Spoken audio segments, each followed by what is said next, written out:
Right now, the world is watching a dangerous shift in the balance of power. For decades, the United States mainland has remained virtually untouched by foreign military attacks. Conflicts involving America usually happen far from its shores across the Middle East, Asia, or Europe. But now, a new narrative is emerging from Tehran that is raising alarms inside Washington.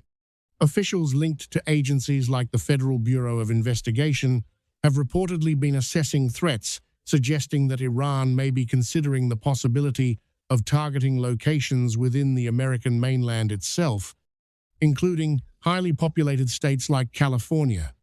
Whether these discussions represent real operational plans or simply strategic signaling is still unclear. But even the possibility has sparked serious debate about how the geopolitical landscape is evolving. At the same time, the conflict around Israel has intensified. The Iranian-backed group Hezbollah in Lebanon has reportedly launched hundreds of rockets toward Israel, demonstrating once again how proxy networks shape Middle Eastern warfare. For years, Israel has targeted Hezbollah positions in Lebanon to weaken the group's military capabilities. Yet the recent missile barrages show that the network still retains significant firepower.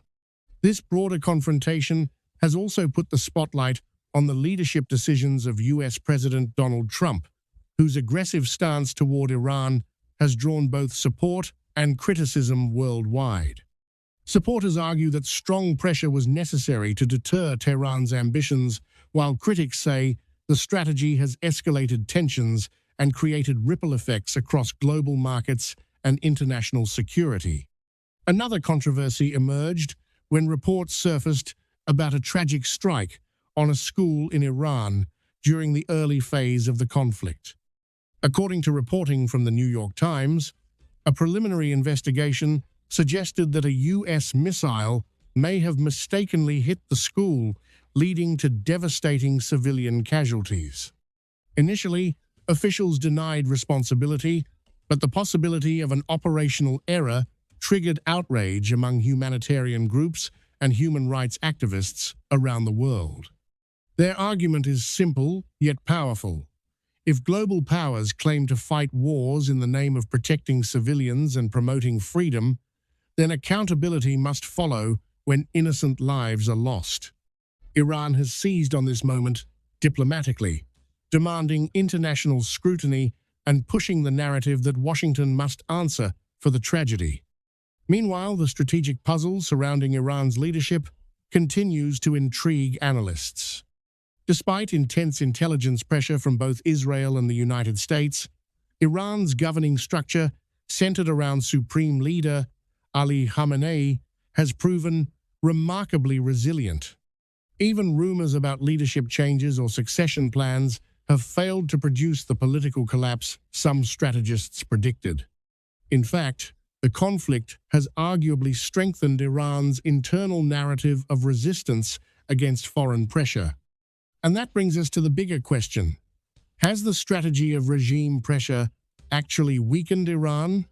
Or has it hardened the country's resolve and expanded the regional conflict?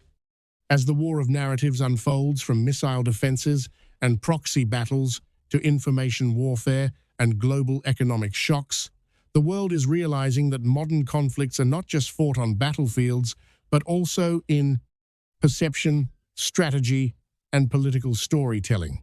The stakes are enormous, not only for the Middle East, but for the stability of the global order itself. And if you want clear, unbiased breakdowns of the world's most complex geopolitical stories that mainstream headlines often simplify, make sure you subscribe to this channel, turn on notifications, and join a community that believes understanding global events is the first step towards shaping the future.